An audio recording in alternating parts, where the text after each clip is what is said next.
Everybody keeps saying something with respect to Nigerian real estate. And that thing is land doesn't depreciate. Lands only appreciate. See, Japan has a similar belief system, okay, until something happened. And what happened in Japan was the highest real estate, one of the highest real estate bubbles that has happened in history. In the late 1980s, Japan property was seriously appreciating. There was a bubble, okay? People became wealthier because properties are appreciating. Banks saw a lot of people becoming wealthier. They saw it as an opportunity. So they decided to start taking advantage of the opportunity. So they decide lending money to people with respect to their land. So more land created more collateral. More collateral leads to more loan. More loan creates more home buyers, okay? More home buyers causes the prices of land to keep rising, right? Now, there is something that happened. What happened? Prices rising is what people use to determine the next price of property. I don't think you get that.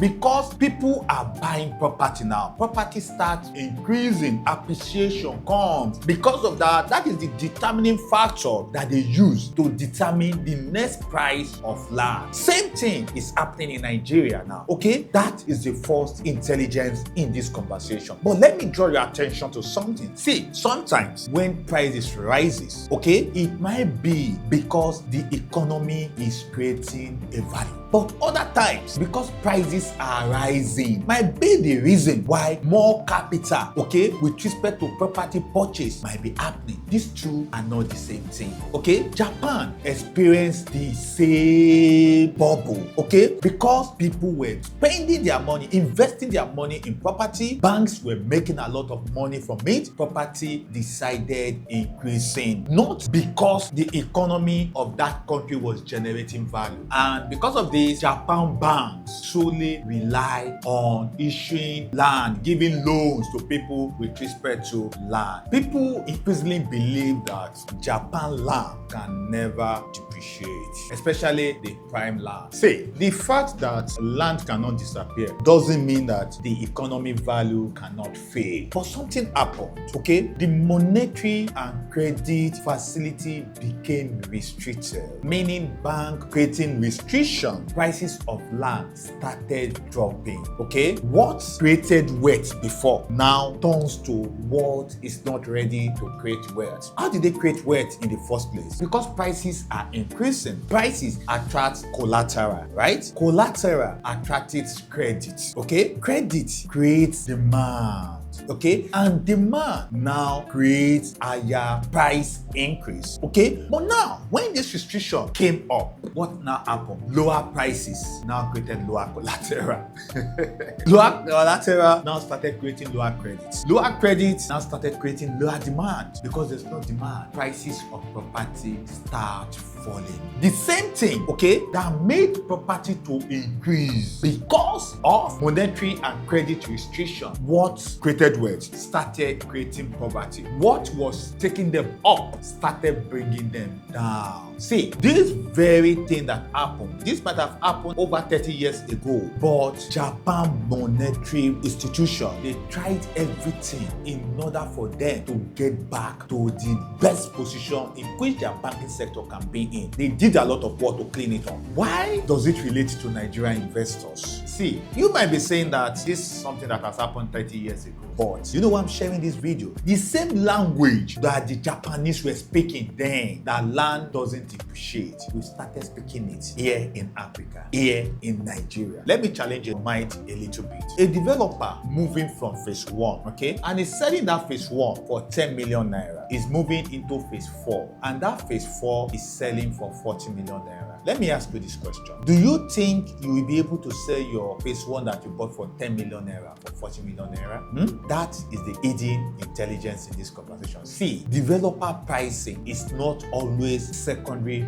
market liquidity. The price that the developer is telling you, okay, is not often time the price you can liquidate that property. Okay, that takes me to the second problem, which is inflation. Imagine you bought a property, okay, for 100 million naira. naira. In 5 years' time, that property has appreciated, and now you can sell that property for 160 million naira, right? But now, before you take that decision, let's assume you are a diaspora investor, okay? And when you invested that 100 million naira, FS exchange, the rate was $100,000. The 100 million naira was equivalent to $100,000. 5 years' time, you want to sell the property for 160 million naira. Maybe because of FS challenges, that 160 million naira now gets lesser than the $100,000 you've invested. Do you think you've made money?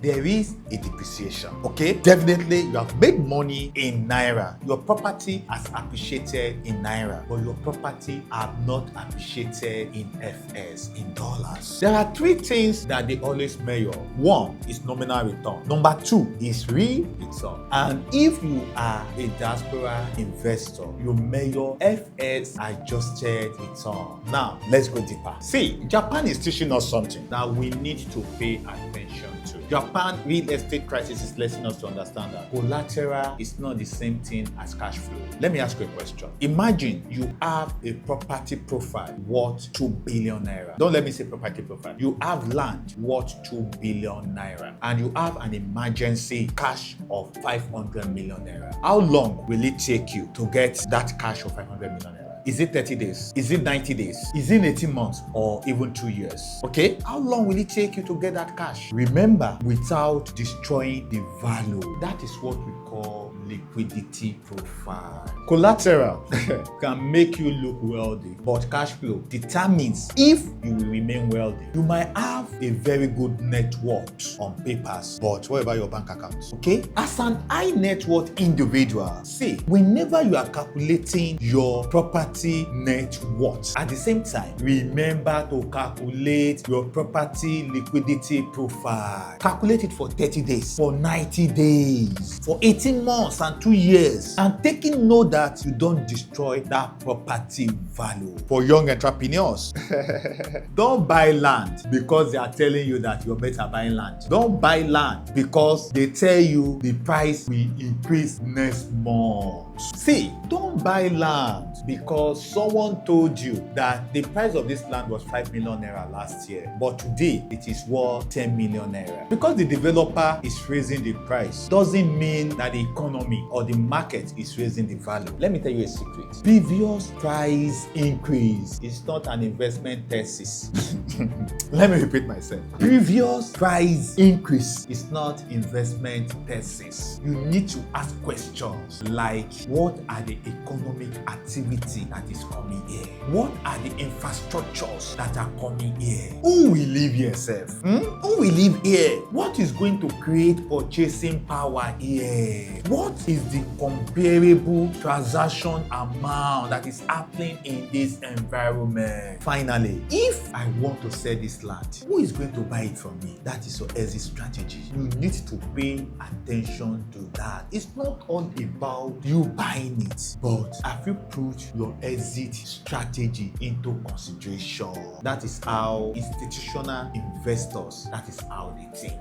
See, Japan crisis is not teaching us that land is a bad investment. I want us to get that clear. See, land still remains one of the best ways in which you can create generational wealth. What is this lesson all about? Okay, the lesson is all about you investing intelligently. Land can do a lot of things for you. It can change your life if you invest intelligently. And how do you invest intelligently? You invest into real estate intelligently when you realize that the prices of a land, okay, is being aligned with the economic fundamentals, meaning the economy is growing, the value of that economy is increasing. How do you know this? When there is job increments. Okay. Number two, when you have real transaction numbers, figures, right purchasing power, productivity, population,